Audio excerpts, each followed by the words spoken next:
I really like Auburn's addition of Chris Murray via the transfer portal.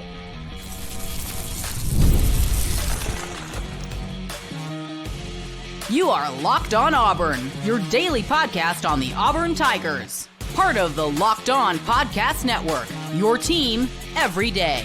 Yes, welcome on into Locked On Auburn, your daily Auburn Tigers podcast. I'm your host, Zac Blackerby, and thank you so much for making Locked On Auburn your first listen every single day. We talk about Tanner Burns getting a promotion.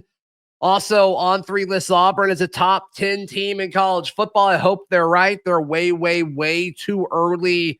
Top 25, they had Auburn at 10.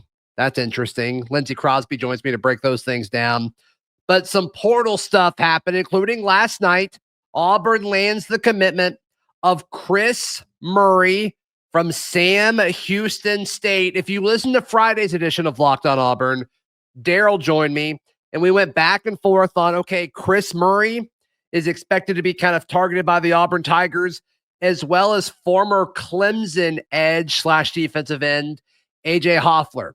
I was on A.J. Hoffler, and I said, I'd prefer Chris Murray over a lot of the guys that we talked about as potential additions for the Tigers via the portal.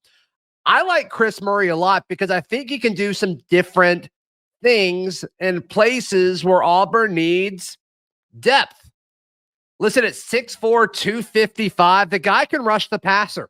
Now, obviously, the level of competition, it's going to be different. Stop me if you've heard this before. Auburn going out to get an edge guy who's known for rushing the passer at a smaller level of competition.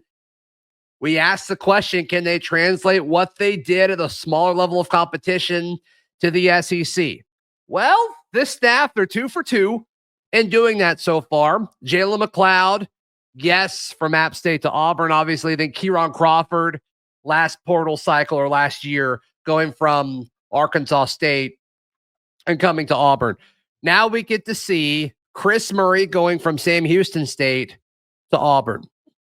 Look, obviously the offensive lines, the scheme, the game just changes. And we saw that with Kieron Crawford a year ago, where it kind of took him a little bit of time to get the ball rolling. But Chris Murray can do this. Chris Murray is a guy that I said it on Friday over and over again. I like his game. Last year, he recorded 34 pressures. 34 pressures in the pass rushing game for Sam Houston. For context, if you took those 34 pressures and put him on Auburn's team last year, he would have been second on the team. Only Keldrick Falk would have had more. Keldrick had, I had it right here, 42. Jalen McLeod had 31. Kieron Crawford had 24. So this is a guy who impacted the defense for Sam Houston State tremendously. Pro Football Focus gives him 8 sacks. The tweet where Nakos announces that he's signing with Auburn, I think it was 5.5. We've always agreed Pro Football Focus is great when you talk about incoming guys and giving them sacks. All joking aside, I think Chris Murray's a guy who can come in and probably be the backup edge guy to Kieron Crawford, which is a similar pattern to what we saw when they went out and got Kieron Crawford to be the number 2 guy for J-Mac. Now, that's just kind of like what could happen. The best case scenario of what could happen here is Chris Murray comes in and it makes the decision tough when you talk about, is Jamonte Waller able to take that step forward? Or is Joe Phillips able to take that step forward?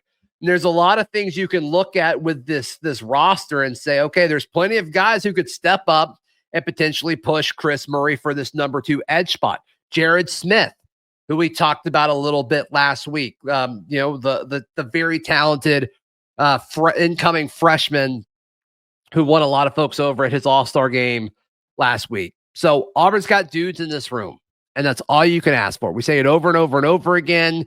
You can't have too many guys who can rush the passer, and I think Auburn got a guy. The big question is, how long is it going to take for him to adjust from the level of competition at Sam Houston State to here? And like normally, I think it was Jalen McLeod when he came from App State. One of his best games statistically was against Texas A&M. And like Sam Houston didn't really play a game like that I guess UCF was probably their best opponent. Yeah, he had a sack in that game. Take that for what it's worth. So we'll see. Chris Murray, guy I'm high on. I like the addition. There's no downside to it at all. So we mentioned Hoffler. AJ Hoffler was the other guy. He commits to Georgia Tech. But there is another name that's kind of popped up, and that is Jeremiah Alexander, the former Alabama linebacker.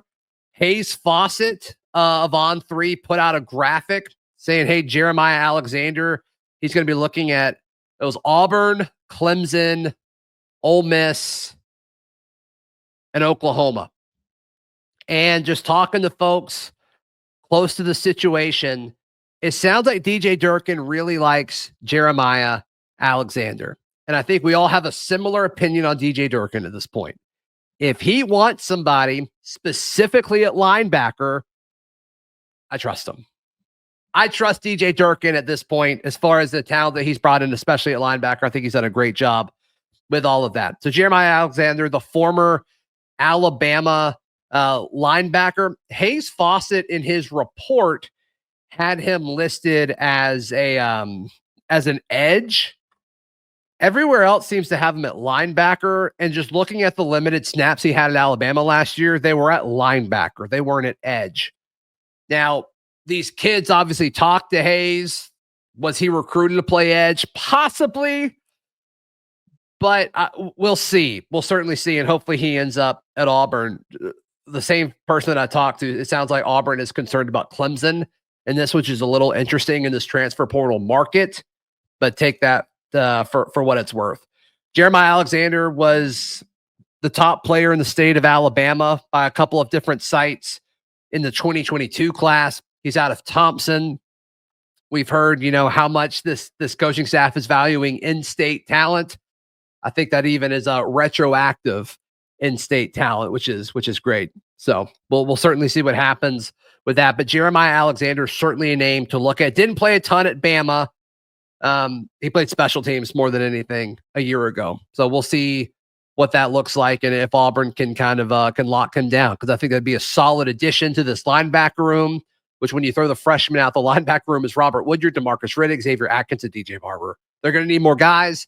And I think when you look at a guy like Jeremiah Alexander, worst case is it's more depth, but man, the upside and just the talent, you don't get ranked the number one player in the state and not have natural ability. So very, very excited about that. We'll see if Auburn can end up getting him. But all in all, they land Chris Murray. That's official. And it sounds like Jeremiah Alexander, Auburn is in a good spot for the former Alabama linebacker. Once again, Chris Murray, formerly at Sam Houston State, which Sam Houston is not a state. Things seem to be positive here on the Plains. So much so that national media is saying, hey, there's a chance Auburn's a top 10 team, and they're way, way, way too early top 25. I'm skeptical. Let's try to get in on that. Lindsay Crosby of thebarnauburn.com joins me next. Today's show brought to you by our friends at FanDuel. FanDuel's America's #1 sportsbook. Lindsay, can you imagine wagering anywhere other than with our friends at FanDuel? I was in Vegas and I was like, you know what? I could place all these bets at these sports books right here. But instead, no, I'm going to wait and just go on FanDuel and do it from the comfort of my phone. Yes. Right now, new customers can bet $5 and get $200 in bonus bets guaranteed. That's $200 in bonus bets. Win or lose, the FanDuel app gives you everything you need for live bets, same game parlays, and so much more. I'm going to be watching the FanDuel lines to see who the next head coach my New England Patriots will be. Those betting lines will be very, very fun to follow. Just visit the FanDuel.com to join today. Get started with $200 in bonus bets. That's over at FanDuel.com. Get ready for the NFL playoffs. It's here, all at FanDuel.com.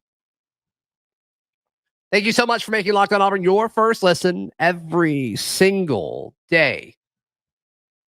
Lindsay, we're excited about what Auburn's done so far this offseason. Mm-hmm.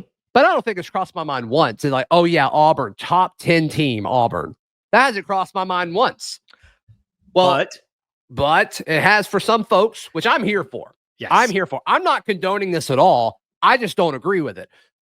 But way, 3 ways, too early 2025 top 10 college football teams via Andy Staples and Ari Wasserman.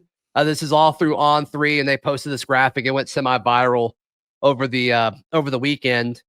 And I'm just going to go through the top 10. This is their top 10 teams going into 2025. And I'm going to react with like if these make sense or not. Yeah. Texas. Makes sense. Yeah.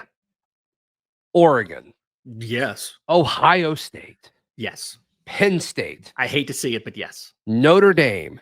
Again, hate to see it, but yes. Georgia. Hard to argue they're not until they... All these teams were playoff teams right up to this point. Makes sense. South Carolina. They did lose Robbie Ashford, so... Sure. Yeah. Very high Lenora Sellers. We all are. Sure. Yes. Clemson at 8.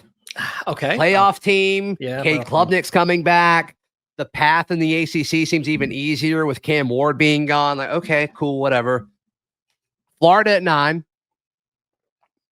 Mm-hmm.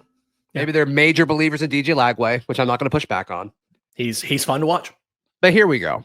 Number 10, rounding out the list. They have the Auburn Tigers as the 10th best team heading into 2025. And I'm just trying to talk myself into I'm here for it. I hope this is true. Can I just, I'm confused. Sure. Alabama was supposed to be a playoff team and they're not in this top 10. Oh, I didn't even think about Alabama's not on it. I didn't even think about that. That's not what my brain is. I've been told that they're supposed to be a playoff team and they would have beaten all of this field and they're not on this top 10. That's weird. But Auburn just not Michigan with them like not playing anybody. But Auburn, and I'm just trying to think like how do all the dominoes fall where this like lines up? You got to think Jackson Arnold clicks. Mm-hmm. You got to think Eric Singleton is the dude I think he is. I feel like I'm gassing him up more than other people, but here we are. And you just got to think that some of these freshmen that played limited snaps a year ago, not the freshmen that played a bunch, but the freshmen that played limited snaps a year ago, guys like Jamonte Waller that we mentioned earlier, or, Perry takes a step forward, or, you get a guy like not a freshman last year, but like Rico Walker, can he take that next step and replace Rivaldo if Preston Howard can't, the new Maryland tight end? Or some of these, it's just to me, like, I feel like a lot would have to happen for you to talk yourself into not like the path to Auburn getting to a top 10 team. Because obviously if you just win games, that happens. Yeah. But to be seen as like a way, way, way too early top 10 team. It's just like the train of thought you'd have to think like, man, they must really believe in Jackson Arnold, which once again, I'm cool with. I'm just a little surprised that they're there. I think it's got to be the Jackson Arnold thing. Like you look at what held this Auburn team back last year. The two things you could argue were you never really had a reliable kicking game, which cost you points here and there. You did bring in, I think the Southern Miss kid, right? Connor Gibbs came in. Yeah. But then you added a quarterback that did a lot with surprising little at Oklahoma and will have much better both tools, weapons, and protection at Auburn. So, I mean, some of these, look at Florida in that top 10, and we said it's almost single-handedly because of DJ Lagway. I think you're in the similar situation here. If you believe that Hugh Freeze can get Jackson Arnold into a better version of what he was even last season, we're combined with the much better talent that's around him, and it tracks that Auburn could be a top 10 team to start the, like, talent-wise to start the year based on the great classes you brought in. I'm having a hard time getting there. I hope it's true. I hope it's true. I'm just having a really hard time getting there. But if Jackson Arnold does what we all hope and think that he can do, it gives you a shot. Once again, I'm not surprised. Like if you told me like Auburn did some things and they upset some folks, they beat Baylor and they beat Oklahoma, beat Texas A&M on the road. I mean, if they do that, and we talked about them like starting 5-0 last year, and boy, we were so far away from that. But if they do that this year, it's like, okay, like you're probably ranking them like in the teens. And then if they do another thing or two after that, it's like, all right, the right people lose in front of them. It's like, okay, there's a path to a top 10 ranking. Once again, not predicting this at all. I'm just saying, like, I'm trying to put myself in the frame of mind where you could put Auburn in a way, way, way too early top 10 team in college football. And I'm having a hard time getting there. But where Auburn is at important positions, I'm fine with. If you believe in Jackson Arnold, I think Auburn's offensive line is way better than people give it credit for, Auburn fans included. I think the receivers are fine. I think the receivers are good. I think the tight ends are fine. And then I think the running backs are good enough because Hugh Freeze's offense, I don't think really uses running backs that much. Whatever. The issue to me is like, I don't know how you can look at Auburn's defensive line and say, yes, this is a playoff team. Because if you're saying they're a top 10 team, you think there's a chance they make the playoff. In the current state of Auburn's defensive line, I do not think gives them a shot. I mean, we're all watching these playoff games. You're telling me Auburn's defensive front, not Keldrick Falk, I'm talking about depth. I'm talking about, having 8 to 9 guys you just feel like you can point to and say, dude, on the defensive front. And these teams that are still playing, or really all the teams that made it, with the exception of maybe 1 or 2, I don't know. That's the spot where I'm looking. I'm like, I just don't think we're there. I don't think we're there. At the same time, I just word vomited for a few minutes. No, it was good. You should have interrupted me. No, it was impressive. I do that too much already.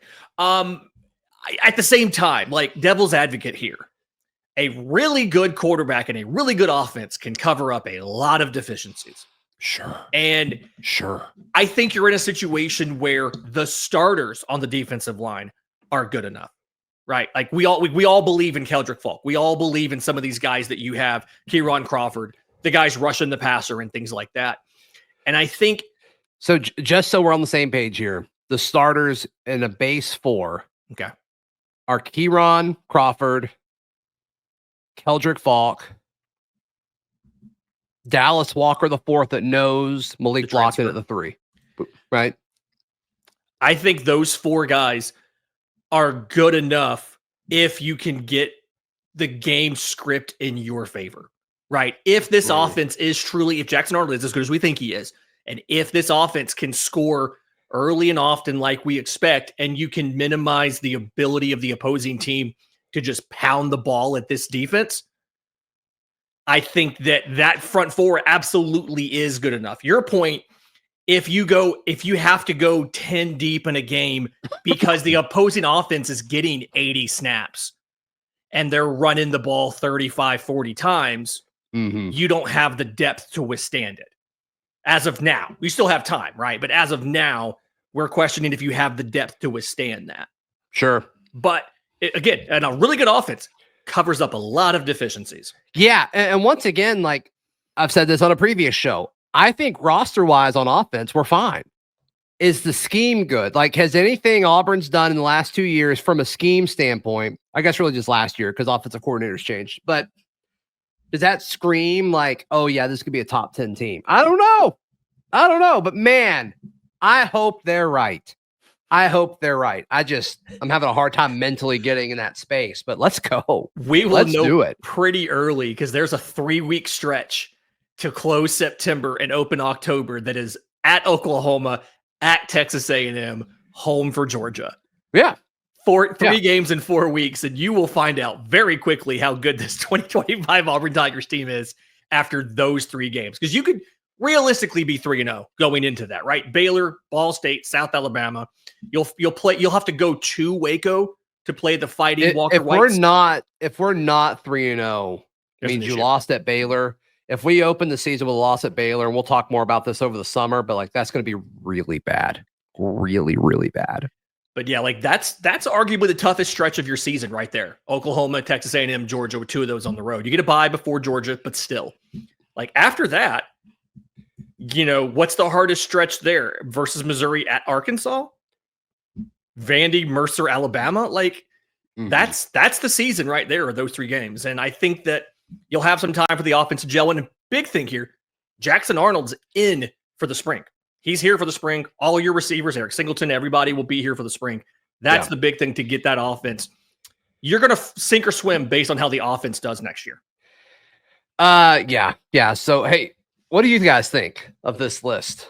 On 3's way, way, way too early, having Auburn at number 10. I've always said on 3 is the best at everything. And this, absolutely. Yes. You're saying Auburn's the 10th best team in college football. Let's go. Yes. Let's go. I'm not there mentally yet, but gosh, I hope to get there. Auburn promoted Tanner Burns, kinda, over the weekend, and I'm going to be honest, I don't really know how to feel about it. Let's talk this one out in just a second, right here on Locked On Auburn. Today's show brought to you by our friends at Game Time. Lindsay, can you imagine buying a ticket to something and not using the Game Time app? Can you imagine that? Listen, every time I travel somewhere, I buy tickets on Game Time. I went to Vegas and went to a hockey game in Vegas, bought it on Game Time. Fantastic. Knew exactly where my seats were. They guaranteed the price. Yes. It was the best price. Oh, love it. Could not imagine using any other app. Yeah, they use Game Time Picks. It's a feature within the app, and it's going to say, hey, of all the tickets, these are the ones with the best value. You should buy them. And I'm like, okay, yeah, great. Every time I've used it, I felt confident with my purchase. You can take the guesswork out of buying tickets with Game Time. Download the Game Time app, create an account, use code LOCKEDONCollege, all one word, LOCKEDONCollege for $20 off your first purchase. Terms apply again, create an account, redeem code LOCKEDONCollege. Download Game Time today, last minute prices, lowest tickets, guaranteed. I think I messed that up at the end. You said that backwards. Yeah, you said lowest last minute tickets, lowest prices. There you go. You had kind of said yikes, lowest prices. Last yikes. Minute. Yeah, it was funny though. I'm glad you laughed. I'm glad you laughed just so we could acknowledge it. Okay, so Tanner Burns. Can I explain this to you real quick? You can explain whatever you want to me. Here's why you would promote Tanner Burns. Okay. One, I always thought he looked really good as a successor to Casey Mize as the number one starter at Auburn. Okay. First rounder in 2020 by the Cleveland Guardians. Listen, the fastball the fastball slider combo is really good. You add a curveball and a changeup. He's got all four directions covered. Does a lot of stuff really well. I am a fan of Tanner Burns, and I think he could do really well in Cleveland in the back of their rotation next year. That's why you promote Tanner Burns. Yeah. Sadly, that's not the Tanner Burns we're talking about, even though I love that Tanner Burns. Yeah, he's great. Wrong Auburn Tanner Burns. Dang it. No, Tanner Burns, Liberty guy with Freeze, comes over and, I guess famously or infamously known for being over Auburn's special teams a year ago. I don't put all the missed kicks on Tanner Burns a year ago like a lot of people do. I understand if you're over special teams, the success and failure of special teams should be tied to you, but I don't think Towns Magoo getting in a funk mentally, I don't think that's on Tanner Burns. The missed kicks, that's on the kicker at some point. Yeah. The thing I hold against from a special teams point of view with Tanner Burns is they weren't good at anything. It seemed like anytime there was a punt return that was returned for more than 10 yards, there was a hold on it. Mm-hmm. Same, anytime we took the ball out of the end zone on a kickoff return, it seemed like there was a hold or they shouldn't have taken out of the end zone to begin with. And Freeze kind of talked about that at one point when he was asked about the offense being conservative. And it's when we start all these drives on the 5-yard line. And it was just we weren't good enough to overcome that. And that's on Tanner Burns. But over the weekend, it sounds like he's, there's a report that came out from Matt Zenitz of he with AL.com. No, he's with CBS Sports now, saying that he got promoted to Nichols coach in addition to being special teams coordinator, which Charles Kelly leaving, takes the head coaching job at Jack State. Auburn was going to need another set of eyes to kind of handle the defensive back room. That's not surprising, whatever. So it sounds like they're going to give some of that responsibility to Tanner Burns, and then Auburn's going to hire a specific edge coach later in this cycle. I just don't get it, just to be honest. This is a guy that Auburn, this was not a good unit a year ago. And Hugh Freeze says, well, hopefully we're better there. And also we're going to give you more things. I don't love it. I don't think it's going to make or break the season, but my gut reaction is I don't love the move. I've always said the way to improve a unit that has not been coached well is to take their coach and give him other responsibilities so he has even less time to coach you on your mistakes. That it would make more sense to me if some of your main coverage guys on special teams were defensive players, right? Like if you were, I could see you could multitask if your nickel room had a bunch of, special teams guys on it that he already has a relationship with. He can be like, hey, we'll take the last 10 minutes of this defensive backs meeting and we're going to talk about this thing. Which there's probably some of that. Yeah, but like there's probably some of that. Of your top 6, 7 snap people on special teams, 5 of them are offensive players. And one of them is DeMarcus Riddick, and then the last one is Griffin Speaks. None of those guys are in his room. It doesn't make a lot of sense to me. I was already a person who feels like Auburn needed a full-time dedicated special teams guy. Yeah, you've been in that boat for years. Yeah. But who has coached it before, who has been a special teams guy and has been successful at it.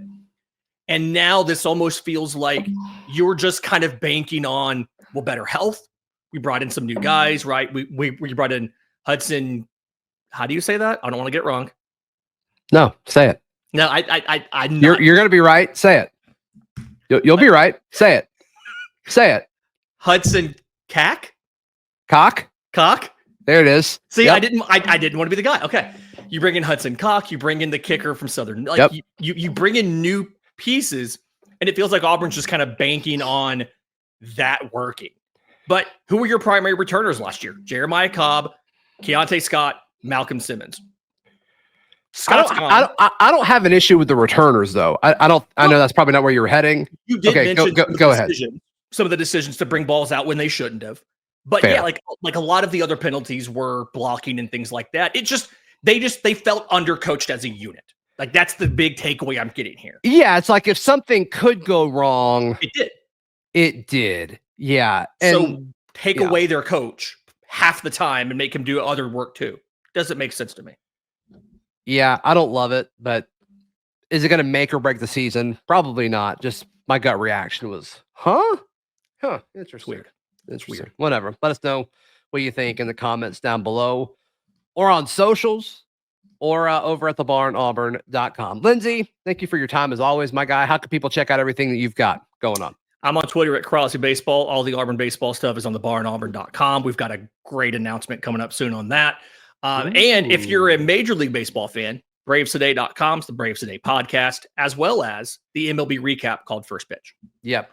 First Pitch is fantastic. And I've been listening to the Brave Show recently. You went over like New Year's resolutions for all the guys on the roster. I thought that was pretty good. Nice comprehensive snapshot of where everybody is too. So yeah, be sure to check that out. Braves Today for sure. Hey, please like the video. Please subscribe. We'll see you next time. This has been Locked On Auburn.